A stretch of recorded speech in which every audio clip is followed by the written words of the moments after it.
Hello, my name is Ben Alexander and I have autism, and today I'm going to talk to you about autism, deep interest, and deep hatreds.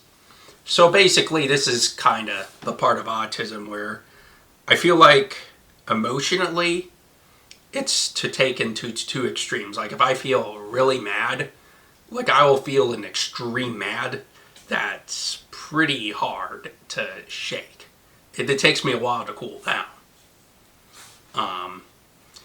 And that's part of the weakness, I guess, of being autistic, or how I experience autism. And again, people with autism have different experiences. This is just me sharing my story.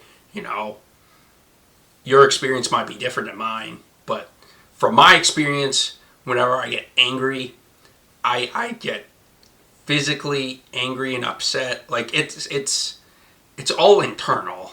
I mean, sometimes I'll blow out on people that make me mad. Sometimes I'll raise my voice, you know. But other than that, like I said, I'm not trying to be mad. Like I don't walk around, like a lot of people probably don't describe me as an angry person. Maybe they do, but I don't. From what people have described me close to me, they don't describe me as a very angry person, which is a good thing, because I do not want to be an angry person and I do not want to be associated with that. But I definitely, a lot of internal struggles, like internal rage, I deal with on a daily basis. You know, I have a bunch of internal battles that I face. And it is what it is. You know, at the end of the day, life is about struggles and trying to become a better person despite the struggles. I think that's very, very important. You know, yes, I struggle with autism, and yes, I do have some speech issues, and you probably recognize that in a couple of my videos. It's like, this guy does have speech issues. It's like, he's autistic. Yep, you're right. You know, I try to be as authentic. Like, I'm not coming on here and lying to you guys. I don't want to sit here and lie to you guys. That's the last thing I ever want to do. And that's part of what a deep hatred of actually lying. Like, I cannot stand liars. That type of deep hatred, because I wouldn't want anybody lying to me, especially on the internet, where it seems like liars live on the internet some days, unfortunately. And that's why I try to be a truth seeker on the internet, so I could, well, try to fight the lies by being a content creator, you know, that tells the truth. You know, I think being a content creator that tells the truth is very, very valuable. And I think that's the message I want to get to you guys, is being truthful, and no matter what profession you do, is very, very important. And it seems like there are people who just don't want to tell the truth and just want to lie and make things more miserable for the rest of us. It's like, life's already hard enough, but lying makes it 10 times worse, 100 times worse. So it's like, why lie? You know, that's kind of my thing. But, you know, I do have a deep hatred of evil. Very deep hatred of evil. Deep hatred of people treating each other badly. That's in my system every day. Like, I can tell that I really hate people. Or, I shouldn't say hate people, but I strongly dislike people who use evil to hurt other people. You know, and hate is a strong word. And to be honest with you, there's so much hate in the world. And the only way to combat hate is love. Which, you know, actually is funny. My young adult group at church, we were talking about the difference between liking somebody and loving somebody. And I think it would be a good time to tell you what I said. I was like, well, liking somebody means you want to be best friends with somebody. Loving somebody means wanting the best for them no matter what they do to you. And it's a kind of a weird concept where it's like, what? Why would I want the best for somebody that hurts me? because at the end of the day, we all make mistakes, and a lot of these people that are hateful have probably come from a hateful place or have experienced a tremendous loss. You just don't know what's going on in their lives. So I think it's, and again, I struggle with this sometimes too, where I struggle to be patient with them. It's like sometimes you really need to be the voice of reason in their life. It's like, who is in their lives helping encourage them? That it's like, feel like if you go down such a dark path, it's like nobody willingly goes down that dark path. But people who choose, who go down that path, have basically been abandoned by people in their lives. They've been hurt by somebody, some way, shape, or form, or have been lied to some way or some form. Like nobody just magically wakes up and wants to be evil. Something's had to happen in their lives. There's some type of hurt that's been unresolved in their lives, and they end up absorbing that internally, and then their rage, and then they end up doing incredibly wicked stuff against people. That's kind of the origins of wicked people, I believe, is, they have hurt that hasn't been dealt with. And at the end of the day, I want to try to do my part. And, if you're struggling with hurt and all that stuff, I believe you need to realize that it's all right, Go to a counselor, seek God, do whatever you need to do in order to fix the problem. Like, it's okay. We all make mistakes. We all have hurt. And, at the end of the day, we all have struggles and we all have problems. And I guess now we'll switch to the deep interest, because I know that was kind of a Debbie Downer, but that's kind of what I mean by a deep hatred. It's like I have a strong sense of passion towards either an interest or a hate. For an interest, I love sports. I've told you about this on the channel. You've seen me with sports hats some nights, you've seen me with sports shirts, but I love sports. It's no secret. It is absolutely no secret that I'm a giant sports fan. I could talk about sports for hours and hours, and maybe down in the line in the future when things settle down, or somehow I self-employ myself further, where I have some type of, well, I'm thinking when I'm starting a sports podcast, or when I want to start a sports podcast, is when I feel like I'm very settled into my self-employment and I'm making money for myself. I don't have to go work a 9-to-5 job, that type of thing, where it's like, I can, instead of going to that 9-to-5 job, I could spend some of that time obviously working on my business and also starting a sports podcast, because I'd love to talk about sports, and I think it's something that I'm extremely passionate about. But that's way down the line, and and you'll be like, well, why did you pick the other three things? Because, well, one, I care about humanity, and I feel like I could be a voice of reason within the autism community and the food allergy community. I was like, well, there's probably less competition because everybody has a sports podcast. It seems like, or lots of people have sports podcasts. Lots of people would be interested in that. So I think I thought I chose the food allergy and autism because maybe I thought there was less competition, but it turns out the competition's high on everybody. Everybody has high competition on social media. That's something new where it's like, I was thinking I'd be a one-hit wonder and all of a sudden I'm going to go viral. No, it's going to take a long time for me to even get to this point. And I got to be humbled at that point to just accept that. But again, I'm still going to try to get viral every video. Like, I want to get a video that goes off and I'm able to get more people watching it that have autism. I'm able to have more of a powerful voice in the autism community.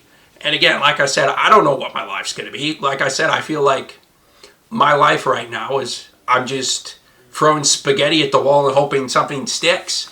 that's kind of where I'm at right now in my life with being unemployed and all that stuff. And it's kind of a scary situation because you don't have a clear defining situation. It's like, oh, I make money by doing this.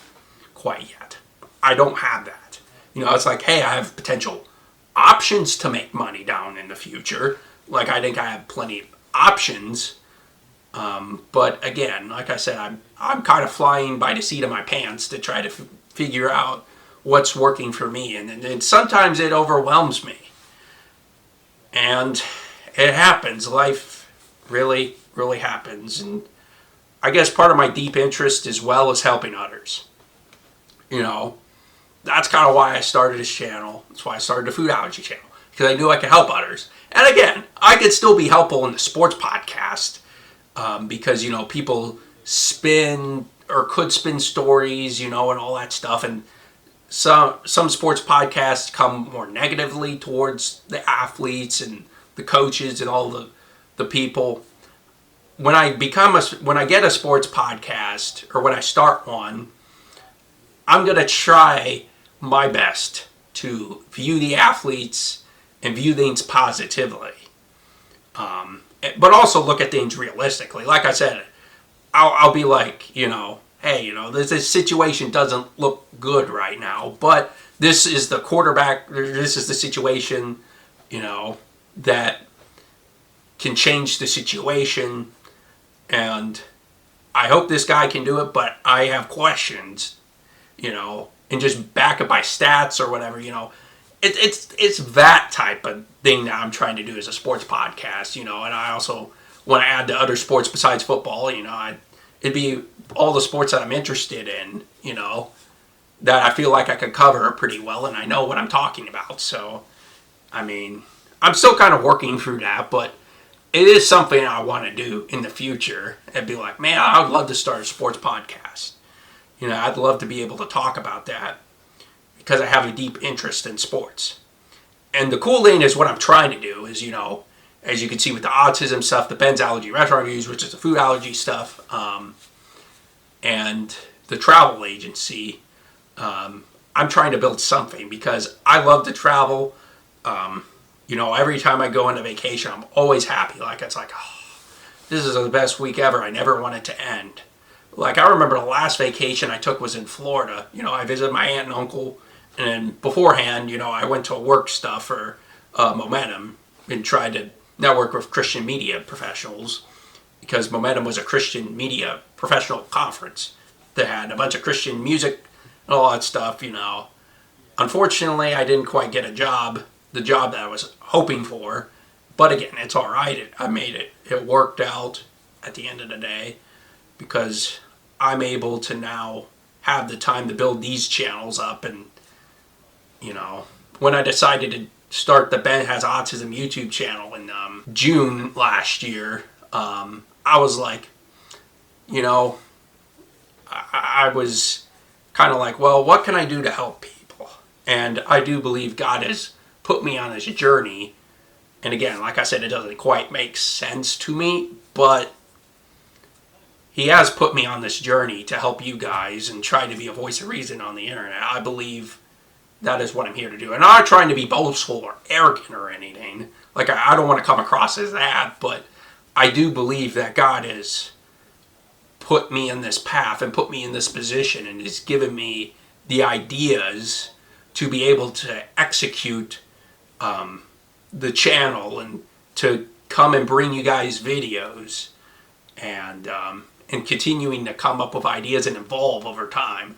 Like I said, I'll be 100% honest. I'm not 100% know what I'm doing when it comes to being a content creator. There are lots of things I know I can learn, but it's hard. But again, like I said, I also think that I make reasonable content. I've tried and tried, but at the end of the day, I don't know what's going to happen. And I guess a deep interest is trying to figure out what I want to do, and I guess I could have a deep hatred of the job market too, because it's hard. It's hard to find a job. It's very hard to find a job. you think you have a job, but then they pull out the last minute. It's like, I don't know how to find a job in 2025. Like, if you have any idea, let me know in the comments, because I'm confused. I don't know how to find a job. I mean, obviously, I'm going to try to go to a job fair next week. Like, I'm hoping that works out, but it's like, I don't know how to find a job that's going to help me pay my bills, and I can have confidence that I can at least have an income that works, that actually works. But I don't have that right now. And it's hard. It's very, very hard. But that's not a reason to give up and curl in the ball. I just got to find a way to keep on going. At the end of the day, that's all I think I could ask for, is just to continue to get better each and every day. And yeah, I think that's all I got to say on this topic. So what do you think? Like, do you think autistic people have deep interest? Like, do you think autistic people have stronger emotions than non-autistic people? Do you think that there's a complexion of that? Or do you, I don't know how the word is, but it's like, or do you think that autistic people and non-autistic people have the same level of expression when it comes to expressing emotions? Are autistic and non-autistic people the same when it comes to dealing with emotions? Personally, to me, I think in similar ways, yes. We all need to have somebody to talk to and be a friend. But other ways is, I feel like, autism's kind of not as well understood by others, and that tends to boil more emotionally as well. At least from my experience, it's like some people don't understand what it's like to be autistic, and then they judge you based on being non-autistic, and it's like, I have autism. I struggle with this. I mean, obviously, it's not an excuse for bad behavior or, pure incompetence, but at the same time, it could also be an underlying issue, and, it could also be a reason why, and you just got to adapt to how your brain works. That's what I'm trying to say is, I want to be able to have a place where I feel like my brain, where people have an interest for Ben Alexander and how his brain works. And again, life happens. We all make mistakes. We all need grace. And yeah, I think this time I'll end that, and hopefully that makes sense to you. And if it doesn't make sense, if there's anything if you're confused by anything, please let me know in the comments. I'll definitely be willing to answer that for you, because I want to make sure that I'm helping you out. And I guess we'll end on this. So we have a 1,000 subscriber goal for the mystery series that I set in New Year's. It's coming up on April 1st, which is only a couple weeks. I can't even believe it. It's already the middle of March, and it's going to come pretty fast. So if you wouldn't mind subscribing, sharing this with your friends, turn on your YouTube notifications, that would really help me help you out, because you won't miss one of my videos. 2, it will help me out. 3, it will spread, the algorithm will, want to share this to more people that are interested in autism. And that's the goal here, is I'm trying to build something that, makes my autism, or makes autism seem like a good thing. And that's kind of what I'm trying to say here is, autism's not a bad thing. It's just a thing that needs to be understood in a way, and maybe the non-autistic people have to adjust to the autistic people's needs. Vice versa. The autistic people need to adjust to the non-autistic's needs. It's just one of those things where it's like, my goal is to provide teamwork, that the autistic and non-autistic people should be able to work together to find a solution that everybody could be happy, no matter if they have autism or not. That's kind of what I'm trying to do, is build happiness, whether you're autistic or whether you're not autistic. I believe happiness is a right that everybody should have. And I'll end it with that. Thank you so much for listening to my video, and I'll see you in the next one.